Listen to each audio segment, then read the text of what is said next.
Hi everyone, it's Daisy, and I bring to you a project on a dinosaur. This is for our preschool friends, and it comes from the book called The Bouncing Dinosaur. Now, it is in paints, so watercolor or tempera paint would do just fine, so you can use either. Please, I encourage you to see if you would like to sit alongside your toddler and do the project with in your own capacity. That way, they feel like there's someone working with them. Enjoy.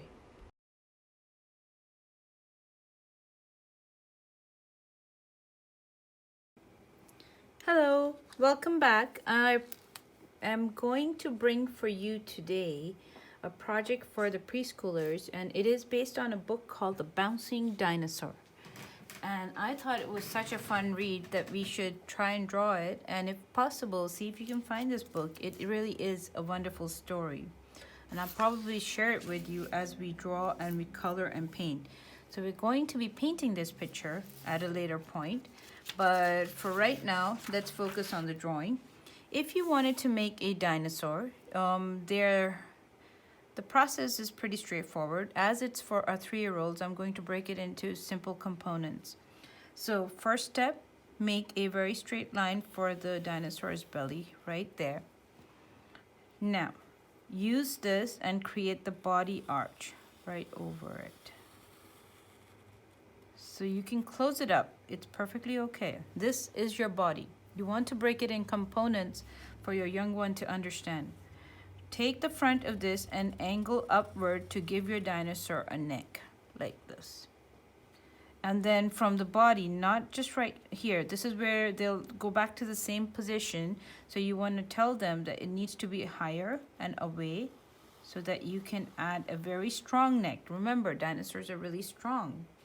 So you have this, and then you want to bring this over there. That's your dinosaur's face. Now, how about the tail? Extend the belly line back a little bit more. And then remember, again, just like you did for the neck, start from the back hunch. And you're going to slowly taper down to giving yourself a nice tail. So this way, there's strength in the tail, and it looks really, really good. Feet, 1, out, make a straight to the bottom, and then you push it back. Second, back, straight to the bottom. You can turn in for the toes if you want to, and up to the body. So keep it simple and don't try and make more than this for right now. And you want to give your dinosaur some eyes. So I'm going to change over to a finer lined pen so that it doesn't take up too much room. 1 circle, 2 circles, like this, and eye, the second eye. The next thing you're going to do is you're going to put the dinosaur on top of a hill. So you're going to, you can touch from the tip of the toes, or you can come in behind the leg. So I'm going to go behind the leg, going to cross in, and I'm going to close. This is it. That's all we need to do for our bouncing dinosaur. Now we're going to pull out our colors, and we're going to be painting. So our dinosaur can be in most any color that we want it to be. So you really can pick and choose. And the biggest thing we say in art is that there is no right or wrong. So if that be the case, and if we want to follow that policy, we don't have to try to make it to where it's too difficult for our young ones. So here we go, dropping me some glue. Whenever you pull paint out of the bottle, you want to make sure it's not overly thick for your young one to paint. And what you want to do is you want to think about the type of brush.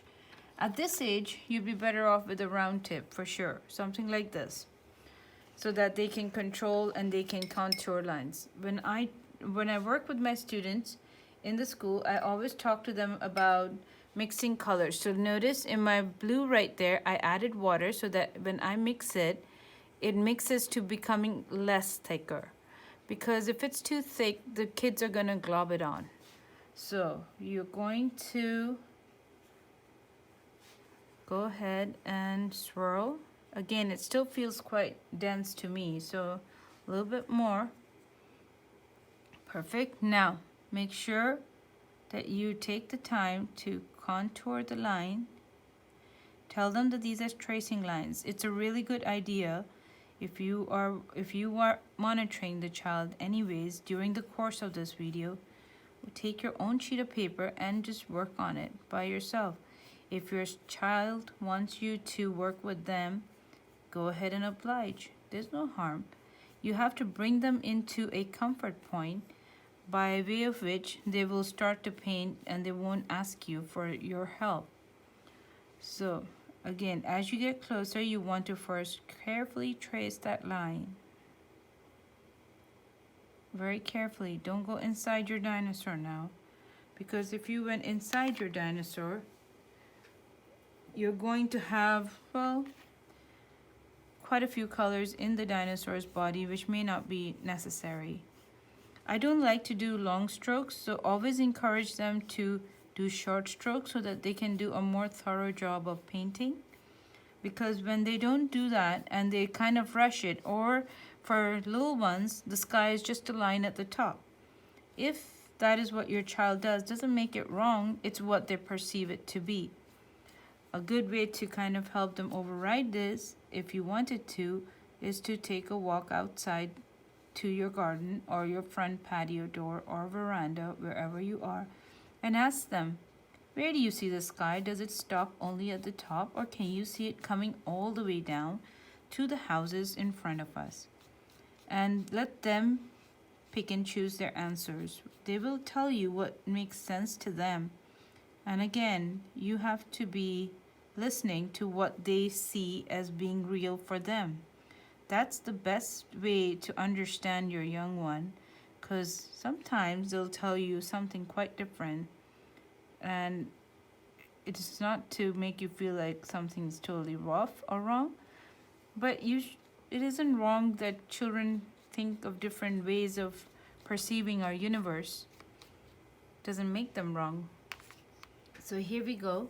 This is our beautiful sky. Another thing that you would always want to do is you would want to gap it between the painting the dinosaur and then painting your sky. So you would want to create a green grass base, and I can mix it in, so you can do some color mixing. I still have some blue left, so why not use that into the yellow that I do have, and show them how you can form new colors. You'll just open their horizons, because they will start getting real comfortable real fast with the different color options that they have, and they will know that there's no limits to things.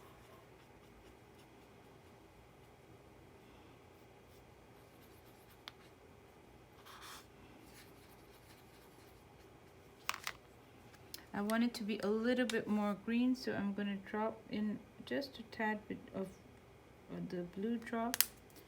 See if I can get it to go more green. Here we go. I like this one.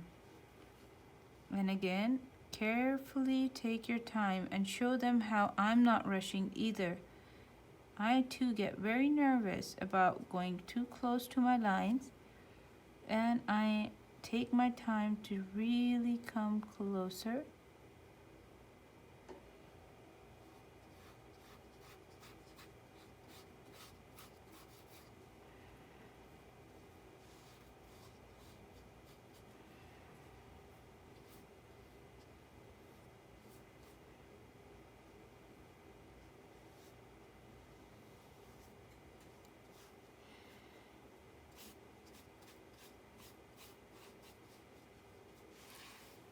There's my grass. So the story of the bouncing dinosaur was that when he felt happy, he would just take big leaps. For him, in his mind, there was nothing wrong with that. But when he would leap, it would suddenly shake up the entire universe for everybody else. So everybody else around him felt very nervous when he would do these leaps, to where they felt that they wanted him to not be around because they didn't know how to handle this stuff. I've put a little bit of red into my blue, and I've got this kind of a orangey brown, and I'm going to use that to color in my dinosaur. This is actually the exact same color tone as I was looking at it in the book, which is awesome because I really liked the work of the illustrator in this particular book.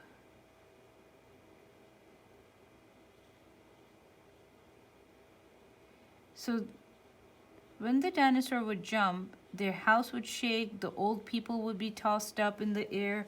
He didn't mean badly, but he couldn't help himself. He just felt happy. He started to jump, and that's what everyone else would start saying, "Oh my God, stop, stop, you're scaring our kids, you're doing this, you're doing that." And they had to go and tell him, "You cannot be here."